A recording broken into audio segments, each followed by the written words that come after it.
in the last hour, Joe Schoen did meet the media in Indianapolis. He had a couple interesting things to say. Now, Tiki, there's going to be a couple clips we play here.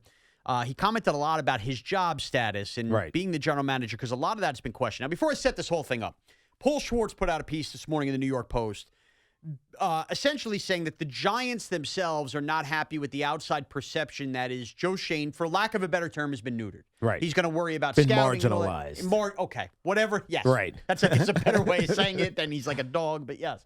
It's been marginalized. The Giants have pushed back against that, saying, no. He's still the general manager of this team, even though the reporting structure and all that I'm going to allow you to talk about. Right. So Joe Schoen meets with the media today. He is asked about being the GM of the football team and his responsibilities. She's been on health and safety committees. She's been in charge of the salary. I'm sorry, stop. Lower this back down. I'm sorry. This is on Dawn Aponte and her role as a relation to Joe Schoen. Do that. Okay. She's been on health and safety committees. She's been in charge of the salary cap negotiations in the past. So her skill set's going to help us across the entire, football organization. So, a really good hire, a really good ad for the New York Giants that I'm fired up about. Who will direct the conversations about contracts with agents or free agents and things like that? Are you running those meetings? Is Dawn running those? Are you doing that collaboratively? Yeah, and Pat, I'm still the general manager of the team, and my role has not changed. I'm still tasked with leading the entire football operation, and we're going to work in collaboration like most good teams do. And, it's going to be a collaborative. Everybody's going to have their role, but there's constant communication between Dawn, Coach Harbaugh, myself, in terms of how we're going to build the football operation, and then how we're going to execute, the draft, trades, free agency, contract signings, coaching staff, whatever it may be. We're going to work in collaboration together. We're aligned in that, and, it's been going really good so far. Hey, Joe, has your contract been addressed at all? I'm not going to get into my personal situation, Joe, and I appreciate it. Yeah, so just for clarity's sake, so Joe Schoen is the general manager of the New York Football Giants. Dawn Aponte, who's had many jobs in the league. She's worked for the Jets. She's worked for the Browns, worked for the Miami Dolphins, mostly in football administration, labor finance conversations, etc. But for the last decade, she has been at the NFL as a chief administrator of football operations. That's just how the game runs, how the league runs itself. Now, with the New York Giants, her title is Senior Vice President of Football Operations and Strategy.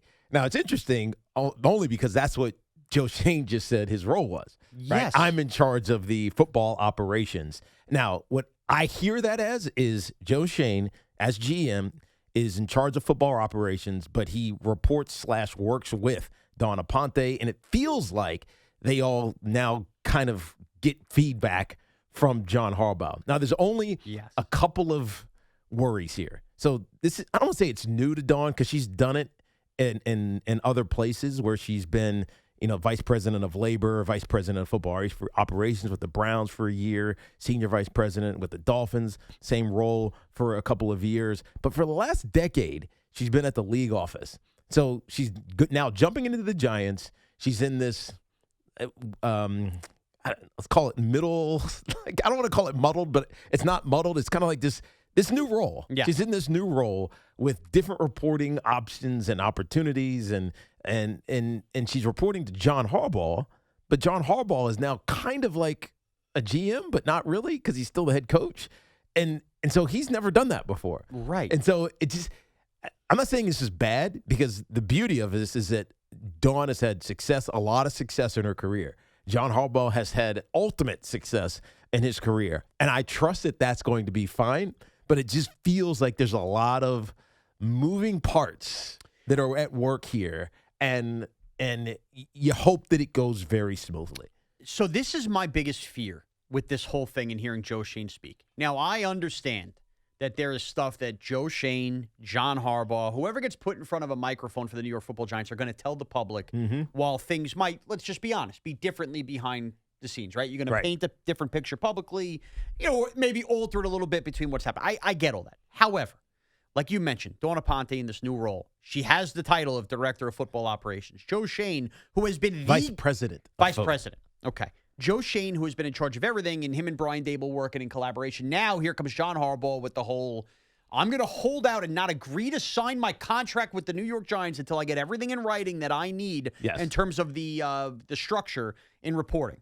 Now you have John Harbaugh, who also has never really run an organization, just has been the CEO type head coach.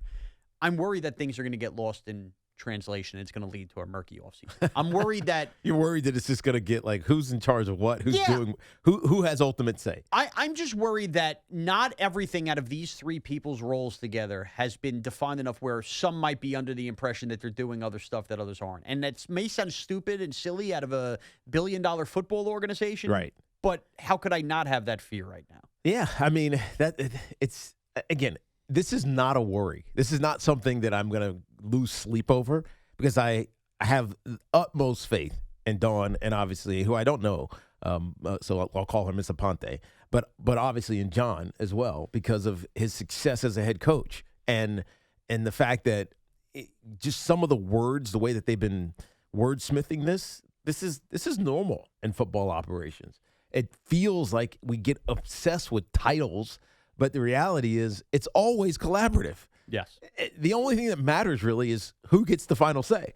Like if they have a debate about who to take at number 5, and now I think we have some sound of Joe talking about them not being outside of thinking, let's move back. Right. Like get some more assets, whatever it may be. Right. But who ultimately makes that decision? And I think that's where you have what you're talking about, Sean.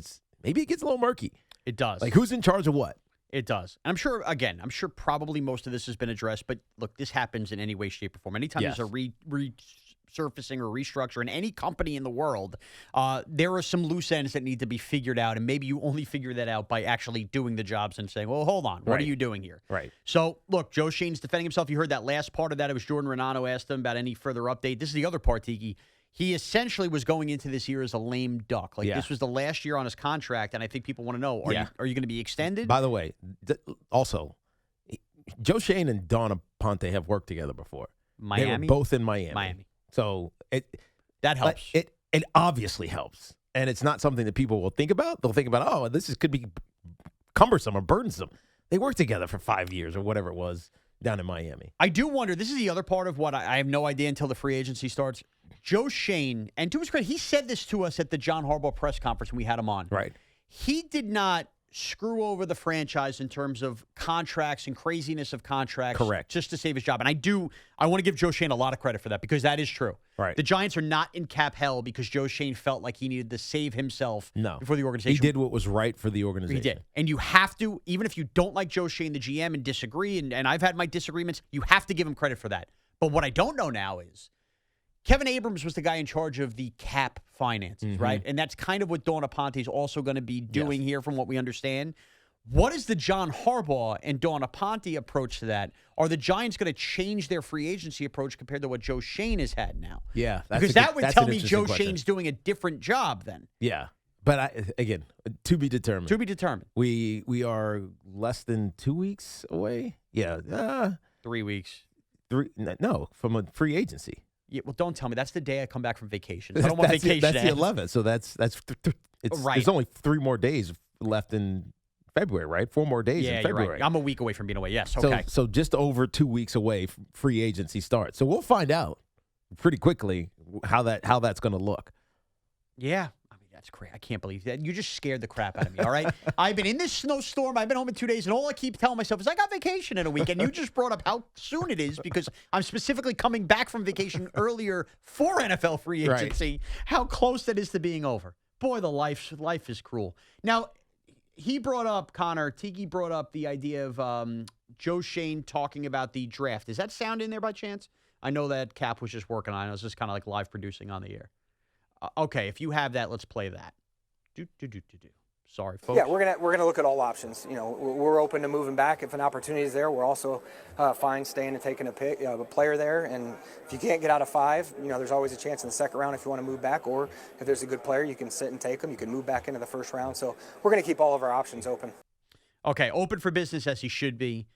I'll say this, Tiki. I believe the Giants in either the first or second round will make a trade. Yeah. Now, I'm not sure you're going to have a lot of takers that are jumping up to number 5. Because the draft isn't strong in that regard. It could happen. And not every time there's a first-round trade doesn't mean it's for a quarterback. I mean, geez, look what the Falcons just did a year ago, giving up their first-round pick to go get an edge rusher in like the mid-rounds. Right. Remember, nobody killed them for that? Right, but they needed it. They were desperate for edge help, and they solved their problem. They did. And I think in the end, probably smart, but the Rams are happy to have that first-round pick. The Texans, that year they took C.J. Stroud, then moved back up to take Will Anderson in the first round. And it worked out. He's been great. And there's a possibility the Giants do that. What you have to remember, and why I think ultimately a trade is coming to either the first or second round, is the Giants do not have a third-round pick this year due to the Jackson Dart trade of last year. So once they pick high in the second round, they don't come back on that clock and get till the fourth. And I think they have 3 6-rounders this year. I don't think the Giants want to operate that way. Right. So if they can get a trade back in the first and they go, maybe we get an extra first plus, swap, that's one thing. Or pay more attention to that high second-round pick. Yeah. Because when the draft closes on that Thursday night, every year to a T, those teams picking in those top 3 spots or so in that second round, there is almost always movement because you have a full day for teams to kind of reassess their board and go, man, this guy fell out of the first round. I'd really like this. Right. I think the Giants are going to end up ultimately moving, and that's what he's talking about, that top-end second-round pick, sliding back a couple spots and maybe taking somebody's third-round pick for him to recalibrate their draft capital. Right, just to get a more balanced draft. Yep. I think that's where that's going. I don't know how you feel about the whole trade option scenario. I don't mind it. Again, after the first round, and again, for me, the draft, when you don't need a quarterback and you're not looking for one, becomes take the best player. Yeah. Regardless of where you're positioned. If you're sitting at 5, take the best player at 5. If you decide to trade back, take the best player at 18. You decide to sit pat at number 2, take the play in second round, take the best player at second round. Ultimately, you fill some of those needs, especially if there's a linebacker or a corner or whatever you're targeting as your top spots. But take the best players. That's what all teams need. Really good, consistent players. That's it. 888-808-1019. I'll get back to your calls. Max in Farmingdale. Max, what's up? Hey, Max. Hey, guys. So I wanted to say thanks for having me on. Big listener to all the Giants podcasts you do, Sean. So I appreciate it, Max. I saw your podcast today about which free agents we should bring back. Yes. And I think it's kind of crazy that anyone wants to bring Wan'Dale Robinson back. Not that you guys said that. I know you kind of were iffy on it. Yeah. I don't think he's a bad player. I think he's a Jag. He's just another guy. He gets 140 targets, which is one less than Justin Jefferson got last year, and he can barely crack 1,000 yards. To me, the decision between bringing back a guy like Illuminor or Wan'Dale is easy. You bring back the O-lineman because you can find another 15 Wan'Dale Robinsons in free agency. Thanks, Max. First of all, thank you for listening. Remember, you can download One Giant Step and Talking Giants everywhere you get your podcasts. Yeah, a lot of hotel-generated podcasts. The other thing, though, that you could, you talk about Jermaine Illuminor. Yeah. You drafted Marcus Bowe, who's okay, and again, he's young. He'll be his second year. Is he replacing the veteran Jermaine Illuminor with the consistency? Probably not. And so you create another problem. You create the depth problem. You're explaining my worst fear about the Giants offseason. Yeah. Okay, I like the upside of Marcus Bowe as a 5th-round pick. It's a blessing that he arrived on the scene in year 1 and was able to pinch in, even for Andrew Thomas on the left side. Well, he was just ready to play. And look, he wasn't perfect. And I think because he played so much better than a James Hudson, we've all leaped to this, well, he's ready to go. Yeah. It is okay to have 3 good tackles on a team. Well, you need them. You need them, right? The way the Giants have. Even if they don't sign Jermaine Illuminor, they better draft a tackle. Yes, you cannot afford for Andrew Thomas to miss 3 games and not have Marcus Bowe be the guy that steps in and pinches, or at least have a better tackle backup than James Hudson if Marcus Bowe is going to play right tackle. Look, I'm not throwing shade at Wan'Dale Robinson, but it just feels like he's the unfortunate last important free agent. This is the Wan'Dale Robinson conundrum the Giants are going to have. When you do not bring a player back or don't think a player is going to be worth the value they get in the open market, it doesn't mean they stink. Yeah. It doesn't mean that it's not going to hurt the Giants to lose a player. But let's be real here. Wan'Dale Robinson plays in the slot. There was the 2022 season where the Giants, they got by with Richie James playing in the slot after Wan'Dale Robinson tore his ACL. We saw the last week of the year, Gunnar Olszewski making plays out of the slot. I hate to make it seem like he's so replaceable, but even if the Giants pay Wan'Dale Robinson, which will be pretty absurd for his... But you can't because you paid Darius Slayton. That's exactly it. And then what are we still going to say after they pay Wan'Dale Robinson? Are we not going to think that the number 2 wide receiver in the Giants is still not an enormous hole in the draft? Well, see, here's the thing. So think about it. If you pay Wan'Dale Robinson, you've now paid Darius Slayton, Wan'Dale Robinson, and you're soon going to have to pay Malik Neighbors. Yeah. So now Slayton will end after this year. True, but yes. That's my point. It's like you've now spent a lot of capital over the last 3 and maybe 4, depending on when Wan'Dale comes or when Malik Neighbors comes up for his contract, on wide receivers. Mm-hmm. And every year it feels like you've got one good wide receiver. Yes, so that can't be. Yeah, exactly. That can't be. It's not like you have 3 good wide receivers. I would rather, if I'm investing money at wide receiver in the offseason, I'm telling you right now, I would rather go sign a Romeo Dobbs to whatever he's going to get, know that I could plug him in as the number 2 outside wide receiver. He's free, and he's never had a 1,000-yard season. So we know his talent level. Yep. But what's forget the talent. What's the value? I need another guy that works outside the numbers. Yes. I do. And I think the Giants do too. And if that means sacrificing a guy who catches everything for you, is just a little bit. I love Wan'Dale Robinson, but I can't pay him $20 million. Right. Or you just wait and take one of these kids in the draft. Exactly. Because there's a lot of them. Exactly. The Giants have too many holes to have a slot receiver take up that much on the cap.